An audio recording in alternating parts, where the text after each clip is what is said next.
یاد رکھیے میرے نبی علیہ الصلوۃ والسلام کی معراج کو میرے رب نے کس انداز میں بیان کیا، لیکن اس سے قبل آپ کے ذہن میں یہ ہونا چاہیے کہ حضور کی جو معراج ہے یہ حضور کا سب سے بڑا معجزہ ہے، حضور کا سب سے بڑا معجزہ ہے۔ کسی نبی کو 3 معجزے، کسی کو 4، کسی کو 5، کسی کو 10، لیکن میرے اور تیرے نبی کو اللہ رب العزت نے 2، 3، 4 معجزے ہی نہیں عطا فرمائے، بلکہ قرآن سورہ نساء کی آیت نمبر 174 کہتی ہے یا ایھا الناس، اے لوگو، قد جاءکم برہان من ربکم وانزلنا الیکم نورا مبینا، تحقیق تمہاری طرف، تمہارے رب کی طرف، تمہارے رب کا سب سے بڑا معجزہ بن کر میرا نبی تمہاری طرف آ چکا ہے۔ تو میرے نبی سر سے لے کر پاؤں تک معجزہ ہی معجزہ ہے۔ کیا ہے؟ معجزہ ہی معجزہ ہے۔ اور اللہ رب العزت نے میرے اور تیرے نبی کو یہ جو معراج کی رات اپنا دیدار کروایا، یہ بھی ایک معجزہ ہے۔ کیا ہے؟ اور اللہ رب العزت نے قرآن مجید کے اندر، یہاں معجزے کی ڈیفینیشن، اس کا مفہوم بھی سمجھ لیجئے تاکہ آپ کو بعد میں سمجھنے میں دقت نہ ہو۔ معجزہ اس چیز کو کہتے ہیں کہ جس کو سن کر لوگ عاجز آ جائیں اور ان کے زبان سے یہ لفظ نکلے کہ یہ کام تو مخلوق میں سے ہو ہی نہیں سکتا، یہ اللہ کی ذات کر سکتی ہے۔ کون؟ تو جو چیز اللہ سے صادر ہو، جو بھی فعل، اسے قدرت کہتے ہیں۔ کیا کہتے ہیں؟ قدرت۔ اور اسی طرح وہی فعل اگر کسی غیر نبی سے صادر ہو، کس سے؟ غیر نبی سے، اعلان نبوت سے پہلے وہی کام اگر کسی نبی سے صادر ہو جائے، یعنی کہ مثال کے طور پر خیر کی عادت یہ ہے نا کہ عادت سے ہٹ کے کوئی کام ہو جائے۔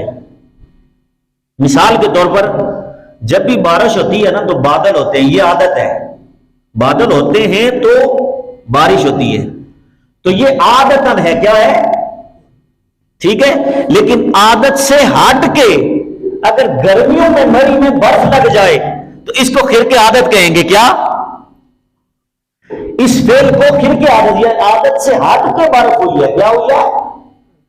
تو اب یہاں پر معجزے اور کرامت کو سمجھنے کے لیے ایک نقطہ سمجھیے، خیر کی عادت نبی سے یا ولی سے کوئی چیز صادر ہو تو اس کو ہم اگر اعلان نبوت سے پہلے کسی نبی سے صادر ہو تو اس کو ارہاس کہتے ہیں۔ کیا کہتے ہیں؟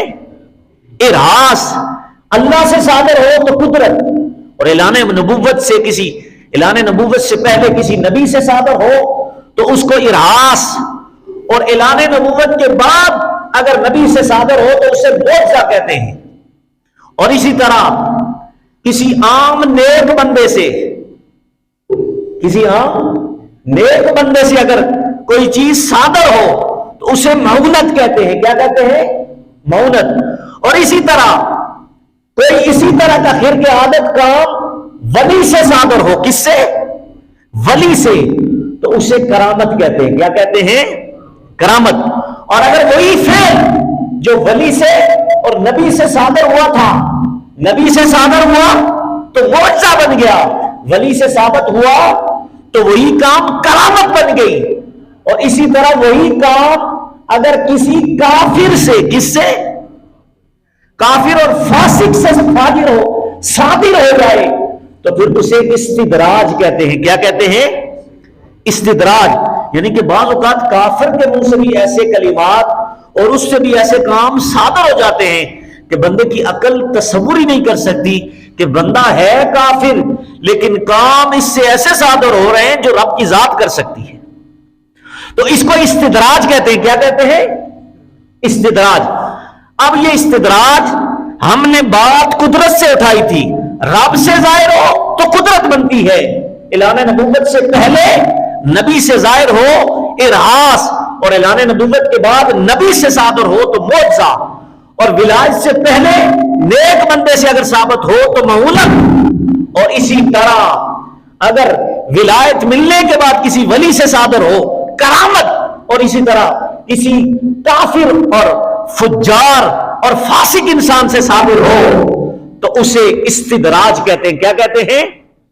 استدراج کہتے ہیں۔ اب اگلی ایک اور بات اس سے ریلیٹڈ ہے، اس کے بعد ایک چیز ہے اہانت۔ کیا؟ اہانت۔ اب اہانت کیا ہے؟ تو اہانت یہ ہے کہ کسی کافر نے یہ جملہ کہا، کسی کافر نے یہ جملہ کہا اور وہ اس کا الٹ ہو گیا۔ کیا ہو گیا؟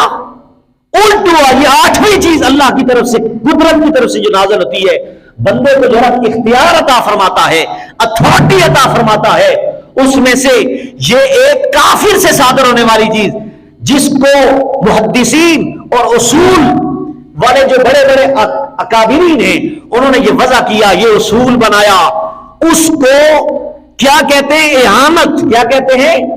اہانت۔ اور اس کی مثال ہمیں حدیث سے ملتی ہے، جس طرح میرے نبی کے پاس کچھ لوگ آئے، میرے نبی کے پاس کچھ، اہانت کا معنی ہے کہ کافر جو کہے اس کا الٹ ہو، اسے اہانت کہتے ہیں۔ کیا کہتے ہیں؟ یعنی کہ لوگ ایک کافر کے پاس آئیں اور کافر یہ کہے کہ کل یہ کام ہوگا، اور وہ کل کام وہ نہ ہو بلکہ اس سے بھی الٹ ہو جائے، اسے اہانت کہتے ہیں۔ اس کی مثال سنیے، میرے نبی کے پاس کچھ لوگ آئے اور آ کر عرض کی، یا رسول اللہ صلی اللہ علیہ وسلم، کہ ہمارا ایک کنواں، اس وقت کے دور میں کنواں کئی مرلوں پر بنا ہوا ہوتا تھا۔ یہ ہمارے ہاں جو کنواں بنتا ہے یہ چھوٹا ہوتا ہے، اس دور میں بڑے بڑے کنویں ہوتے تھے۔ بعض کنویں ایک بڑے محلے کے سطح پر بنائے جاتے تھے اس دور میں۔ تو لوگ آئے میرے نبی کے پاس، مشکل بن گئی کہ کنویں سے اگر پانی کھارا کڑوا نکل آئے تو بڑی تکلیف ہوتی ہے، یار اتنی محنت سے کنواں بنایا اور اس سے پانی پینے کا جو نکلا، اس سے ثمرہ نکلا، جو پھل نکلا، اتنی محنت کے بعد وہ پانی اگر کڑوا نکل آئے تو یہ ایک مشکل بن گئی ان لوگوں کے لیے۔ تو وہ ایک علاقے سے میرے نبی کے پاس آئے اور آ کر عرض کرنے لگے، یا رسول اللہ ہمارے کنویں کا پانی کڑوا نکل آیا ہے، کھارا نکل آیا ہے، تو یا رسول اللہ کچھ کرم کیجئے۔ اب کھارا کرنا میٹھا کرنا کس کی شان ہے؟ اللہ کی شان ہے، لیکن میرے رب نے میرے نبی کو یہ شان عطا فرمائی کہ محبوب ہم تجھے یہ شان عطا فرماتے ہیں۔ وہ بندے آئے یہ عقیدہ رکھتے ہوئے کہ ہماری مشکل ہے اس دور میں، تو میرے نبی نے کیا کیا؟ میرے نبی نے ایک برتن منگوایا، اس میں پانی ڈالا اور پانی میں میرے نبی نے کلی فرمائی ہے۔ کیا فرمائی ہے؟ کلی میرے نبی نے فرمائی۔ جو ہی میرے نبی نے کلی فرمائی وہ پانی انہیں دیا، وہ پانی لے کر انہوں نے کنویں میں ڈالا، کنویں کے اندر وہ پانی کلی والا میرے نبی کے لعاب دان والا کنویں کے اندر گیا، سارے کا سارا پانی میٹھا ہو گیا۔ کیا ہو گیا؟ میٹھا ہو گیا۔ ذرا نبی کی میٹھی باتیں سن کے اب آپ کا دل بھی مچل نہ جانا چاہیے کہ میرے نبی کی شان ہے، اور کون بیان کر رہا ہے؟ میرا رب بیان کر رہا ہے۔ جو ہی کنواں میٹھا ہوا تو اب جو نبی ہوتا ہے اس سے یہ معجزہ صادر ہوتا ہے۔ کیا؟ تو نبی کی زبان سے بھی اللہ نے یہ معجزہ ظاہر فرما دیا۔ یہ میرے نبی کے لعاب دان کی کرامت تھی کہ کنواں میٹھا ہو گیا، اور ایک منٹ کے لیے نہیں جو پانی تھا وہی میٹھا ہوا، بلکہ اس کے بعد جب تک اس میں پانی آتا رہا سارے کا سارا میٹھا آتا رہا۔ اب ایک تو تھا یہ نبی، اور نبیوں کا نبی ہے جناب محمد رسول اللہ، جنہوں نے اس کنویں کو میٹھا کر دیا۔ کیا کر دیا؟ میٹھا، کڑوا پانی تھا میٹھا کر دیا۔